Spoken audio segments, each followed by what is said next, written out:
தமிழ் மக்களின் அரசியல் அபிலாஷைகளை அரசு ஏமாற்றக்கூடாது. கஜேந்திரகுமார் பொன்னம்பலம் சுட்டிக்காட்டு. உயிர்த்த ஞாயிறு தாக்குதலில் 7ஆம் ஆண்டு நினைவேந்தல் நீதிக்காக குரல் கொடுத்தார் கர்தினால் ஆண்டகை. ஈஸ்டர் தாக்குதலின் பின்னணியில் அரசியல் சதி இல்லை, அரசாங்கம் மக்களை ஏமாற்றுகிறது என்கிறார் சரத் வீரசேகர. பிள்ளையான் மீதான உயிர்த்த ஞாயிறு குற்றச்சாட்டுகள் குறித்து ஞானசார தேரர் சந்தேகம். உயிர்த்த ஞாயிறு தாக்குதலில் பாதிக்கப்பட்டவர்களுக்கு நீதி வழங்க அரசாங்கம் தவறிவிட்டது. திஸ்ஸ அத்தநாயக்க குற்றச்சாட்டு. ஈரானுடன் 2ஆம் கட்ட பேச்சுவார்த்தை தான் சொல்ல உள்ளார் ஜேடி வான்ஸ். வணக்கம், இது ஈரோப் தமிழின் இரவு நேர பிரதான செய்திகளுக்காக உங்களுடன் நான் யாதவினி செலிங்கம்.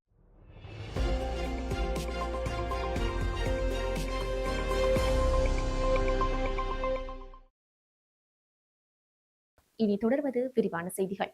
ஈஸ்டர் ஞாயிறு தாக்குதலின் 7ஆம் ஆண்டு நினைவு தினத்தை முன்னிட்டு அந்த தற்கொலை தாக்குதலில் உயிரிழந்த மற்றும் பாதிக்கப்பட்ட குடும்பங்களுக்கு தனது ஆழ்ந்த இரங்கலை தெரிவித்துக் கொள்வதாக அகில இலங்கை தமிழ் காங்கிரஸ் தலைவர் கஜேந்திரகுமார் பொன்னம்பலம் தெரிவித்துள்ளார்.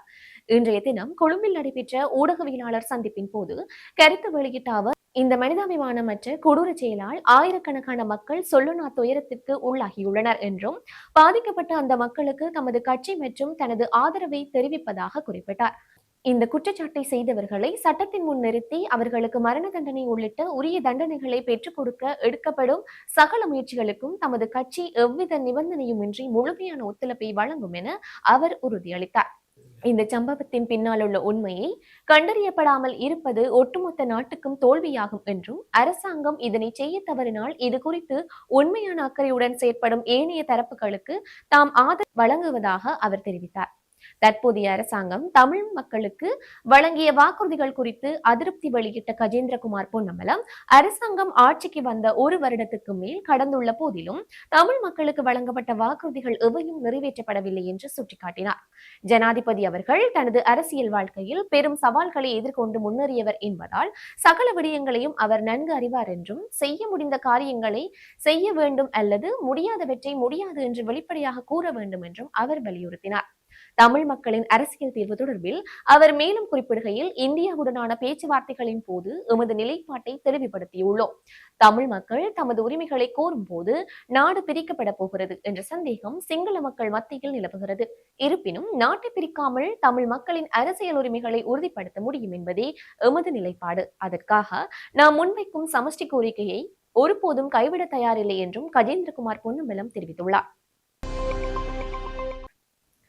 உயிர்த்த ஞாயிறு தாக்குதல் இடம்பெற்று இன்றுடன் 7 ஆண்டுகள் நிறைவடைந்ததை முன்னிட்டு கொழும்பு கொச்சிக்கடை புனித அந்தோனியர் திருத்தலத்தின் விசேட நினைவேந்தல் நிகழ்வுகள் உணர்வுபூர்வமாக இடம்பெற்றன. இன்று முற்பகல் வேளையில் திருத்தலத்தைச் சூழ விசேட பாதுகாப்பு திட்டம் ஒன்று நடைமுறைப்படுத்தப்பட்டிருந்த நிலையில் நினைவேந்தல் நிகழ்விற்காக ஆயத்த பணிகள் காலை முதலே முன்னெடுக்கப்பட்டிருந்தன.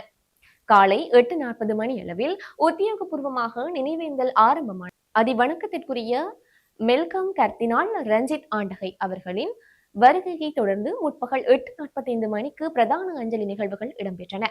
தாக்குதலில் உயிரிழந்தவர்களை நினைவு கூர்ந்து அமைக்கப்பட்ட நினைவு சின்னத்திற்கு கலாநிதி ஒமெல்பே சோபித தேரர் தலைமையிலான மகா சங்கத்தினர், பொன்னம்பலவாணீஸ்வரர் ஆலயத்தின் கண்ணன் குருக்கள், மசூத் மௌலவி மற்றும் வெளிநாட்டு தூதுவர்கள் உள்ளிட்டோர் மெழுகுவர்த்தி ஏற்றி அஞ்சலி செலுத்தினர். இதனைத் தொடர்ந்து மத தலைவர்களின் விசேட உரைகளும் வழிபாடுகளும் இடம்பெற்றன.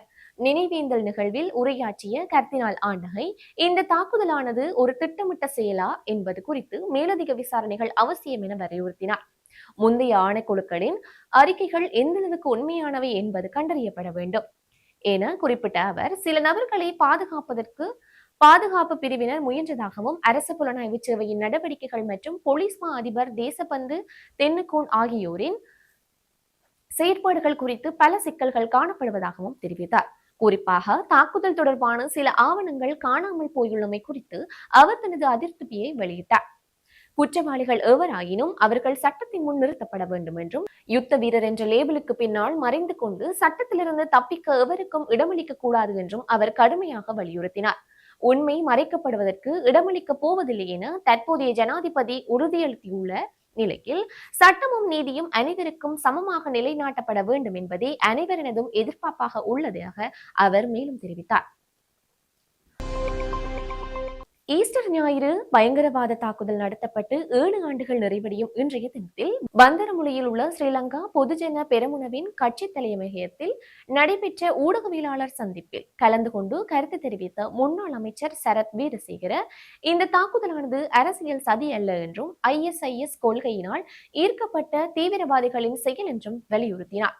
இத்தாக்குதலின் உயிரிழந்த மற்றும் காயமடைந்த உறவுகளுக்காக தனது ஆழ்ந்த இரங்கலை தெரிவித்த அவர் இதுவரையில் 735 பேர் கைது செய்யப்பட்டுள்ளதாகவும் 79 பேருக்கு எதிராக குற்றப்பத்திரிகை தாக்கல் செய்யப்பட்டு 9 மாவட்டங்களில் 25 வழக்குகள் நடைபெற்று வருவதாகவும் குறிப்பிட்டார். இருப்பினும் தற்போதைய அரசாங்கம் கத்தோலிக்க மக்களின் வாக்குகளை பெறுவதற்காக இத்தாக்குதலுக்கு பின்னால் ஒரு மகா சூத்திரதாரி இருப்பதாக கூறி மக்களை ஏமாற்றியதாக அவர் குற்றம் சாட்டினார். தேர்தலின் போது வழங்கிய அந்த பொய் வாக்குறுதிகளை நிறைவேற்ற முடியாமல் தற்போது திறமையான புலனாய்வு அதிகாரியான சுரேஷ் சலேயை கைது செய்து பழிவாங்கும் செயலில் அரசாங்கம் ஈடுபட்டுள்ளதாக அவர் சுட்டிக்காட்டினார்.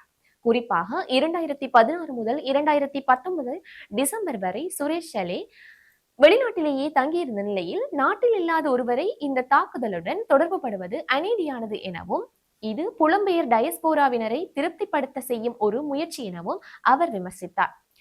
FBI மற்றும் ஆஸ்திரேலிய பெடரல் போலீஸ் போன்ற சர்வதேச புலனாய்வு பிரிவுகள் மற்றும் உள்நாட்டு விசாரணை ஆணைக்குழுக்கள் என எவற்றின் அறிக்கைகளிலும் இத்தாக்குதலின் பின்னணியில் அரசியல் சதி இருந்ததாக கூறப்படவில்லை என்பதை அவர் இதன் போது நினைவுபடுத்தினார்.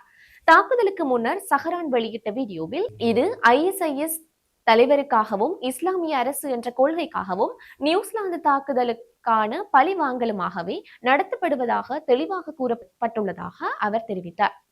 இவ்வாறான உண்மைகளை மறைத்து இது ஒரு அரசியல் சதி என கூறுவது உண்மையான தீவிரவாத கொள்கையை மீண்டும் வளர்ப்பதற்கு வழிவகுக்கும் என்றும் இது நாட்டின் தேசிய பாதுகாப்புக்கு பாரிய அச்சுறுத்தல் என்றும் அவர் எச்சரித்தார்.